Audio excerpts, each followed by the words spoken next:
Hello viewers, আমরা আজকে আরেকটা বাগানে আসছি। এই বাগানে আমরা একটা জিনিস দেখতে পারতেছি যে এই যে একটা গাছ দেখেন কতটুকু লম্বা, আবার আরেকটা গাছ দেখেন কতটুকু শর্ট।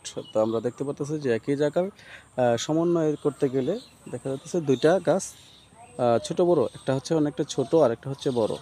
এই যে ছোট বড় হওয়ার কারণটা কি, এটা নিয়ে আমরা একটু আলোচনা করব। আমরা আরেকটা জিনিস দেখাতে পারতেছি যে এই দেখেন আমার সামনে একটা গাছ, এই গাছটা হচ্ছে অনেকটা ছোট এবং এরপরে গাছটায় দেখেন কতটুকু, এটা হচ্ছে অনেকটা বড়। এবং দেখেন এই যে গাছটা অনেকটা ছোট এবং বড়।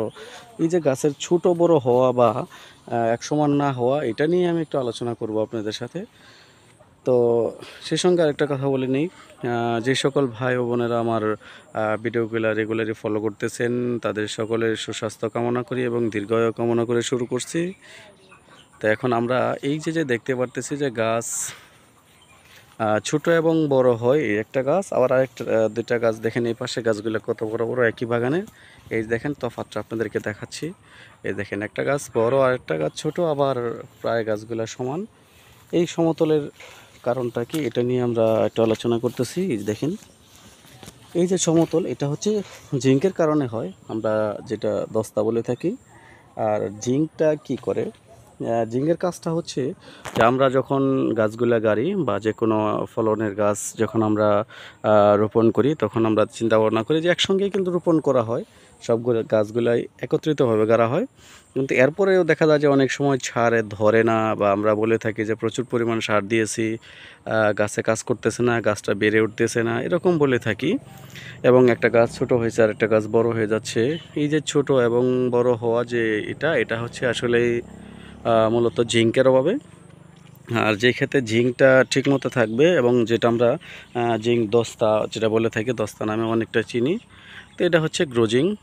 আর এই যে গ্রোজিংটা যখন আপনি দিবেন, অনেক সময় আমরা বলি যে সারে ধরতেছে না বা গাছগুলা ছোট বড় হয়েছে, একটা গাছ ছোট আর একটা গাছ বড়, এই যে সমস্যাগুলা, এই সমস্যাগুলোর সমাধান থেকে আমরা যেটা পাই সেটা হচ্ছে জিঙ্ক, যেটা আমরা দস্তা বলে থাকি গ্রোজিং। আর এটা আসলে জিঙ্কটা আমরা দেখি কিছু কিছু ইয়েতে, মোটামুটি গ্রোজিংটায় আমরা ভালো রেজাল্ট পাচ্ছি কিছু কিছু জায়গায়। তো গ্রোজিংটা আপনার কি করতে হবে, যখন আপনি সার প্রয়োগ করবেন, গাছটা যখন একটু ছোট থাকবে, আর যখন গাছের সার প্রয়োগ করবেন, সারের সাথে গ্রোজিং যেটা দস্তা বলে থাকি, এটা আপনার পাখির হারে পেঁপেতে আসলে একটু বেশি দেওয়ারই দরকার, কিন্তু সর্বনিম্ন 1 কেজি। তো 30% পাখিতে আমরা কি করব, গ্রোজিং যেটা এটা আমরা দেব 1 কেজি পরিমাণে।